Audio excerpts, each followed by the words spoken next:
So I stopped at the Jack in the Box on the way here, and the girl behind the counter said, "Hiya! Are you having an awesome day?" Which is shitty. But it's on me to disagree with her. Like, if I'm not having an awesome day, suddenly I'm the negative one. Yeah, usually when people ask how I'm doing, the real answer is I'm doing shitty. I can't really say I'm doing shitty because I honestly don't even have a good reason to be doing shitty, but when the girl at the Jack in the Box asked me if I was having an awesome day, I thought, Today I have a good reason to be doing shitty. So I said to her, well, my mom died. And of course she burst into tears, which is annoying because now I have to comfort her, but she offers me a free churro with my meal. No one ever tells you when your mom dies you get a free churro. Anyways, that wasn't part of the whole. Let me restart. Here I am giving eulogy, I guess.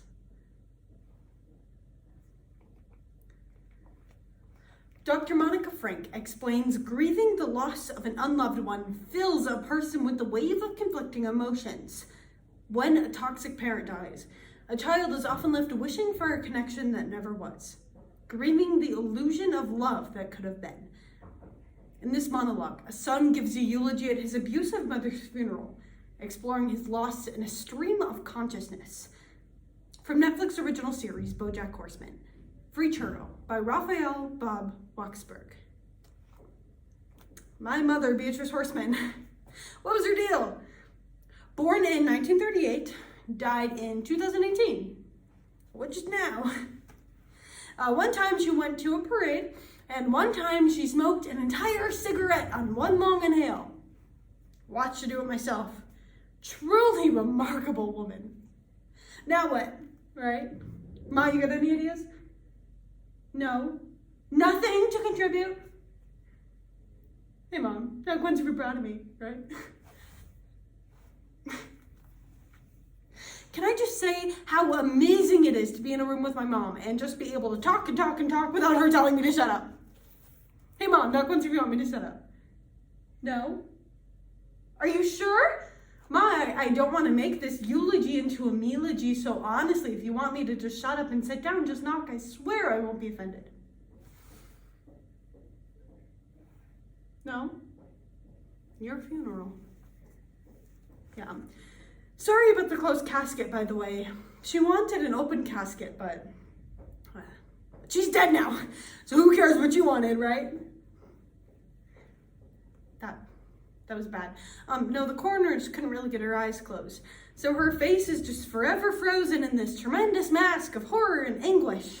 Like that. Or his mom called it Tuesday. Mom called it Tuesday. Mom was sitting in that one. You like it? You never were a fan of my comedy. I keep waiting for that proof that even though my mother was a hard woman, deep down she loved me and cared about me and wanted me to know I made her life a little brighter.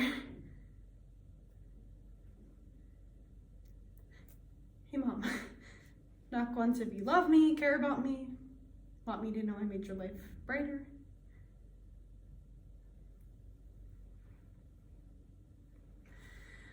My mother did not go gentle into the night. She went clawing and thrashing, hence the face. I swear to God, if you had seen her, the only thing you would be thinking right now is, oh my God, he's nailing this impression. Yeah, I was in the hospital with her in those last few moments, just full of nonsensical screams and cries. But there was this moment. She looked in my direction and said, I see you. That's the last thing my mother ever said to me. I see you. It wasn't a statement of judgment or disappointment, just a simple recognition of another person in the room. Hello, you're a person, and I see you. Let me tell you, it's a weird thing at 54 years old to feel for the first time that your mother actually sees you. It's this odd realization that that's the thing you've been missing. Like, oh, you knew what I wanted, you knew what I needed, and you waited until the last possible second to give it to me. Honestly, I was prepared for more cruelty. I was sure that she would get one final zinger about how I let her down, how I'm too needy and too tall and an embarrassment, how I'm needy and stupid, and all of that I was prepared for. I wasn't prepared for, I see you. But only my mother, only she would be lousy enough to swipe me with one final moment of connection on her way out.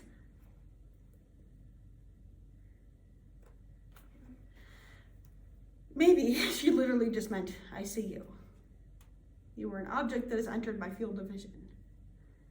She was pretty out of it at the end, so maybe it's dumb to try and contribute it to anything. Maybe she saw my dad. My dad died 10 years ago from injuries he sustained during a duel. Who the hell dies in a duel? We shouldn't have gone Jack in the Box then. Could have gotten a free churro, right? Yeah, my darling mother over here, she gave the eulogy, and at the funeral, my whole life, I never heard her say one kind thing about Dad, but at the funeral, she said, my husband is dead, and everything is worse now. My husband is dead, and everything is worse now. Maybe she knew that he frittered away all of her inheritance and replaced it with crippling debt, which, to be fair, it's a pretty shitty thing to leave your widow with. Like, ugh, bad news, you lost your husband. But don't worry. You also lost the house. Is that what you meant, Mom? God, you're such a bitch. I'm sorry. I'm sorry. That one was a little too... My mom's a huge bitch for the room. Sorry, Mom, you're not a huge bitch. You were a huge bitch.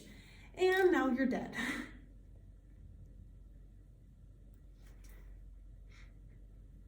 You know the shittiest thing about all of this is that when that woman at the Jack in the Box, when that stranger gave me that free churro, that small act of kindness, it was more love and more compassion than my mother ever gave me in my entire goddamn life.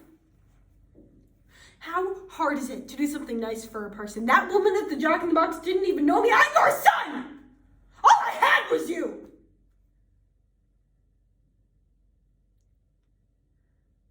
I keep going back to that moment and I see you.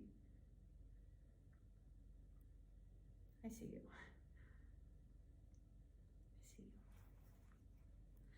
Jesus Christ. We were in the intensive care unit. She was just reading a sign. My mother is dead. And everything is worse now because I know I'll never have a mother who looks at me from across the room and says, I see you. I guess it's good to know. It's good to know I've never had anyone looking out for me, and I never will. I guess it's good my mother is dead. At least I got a free churro.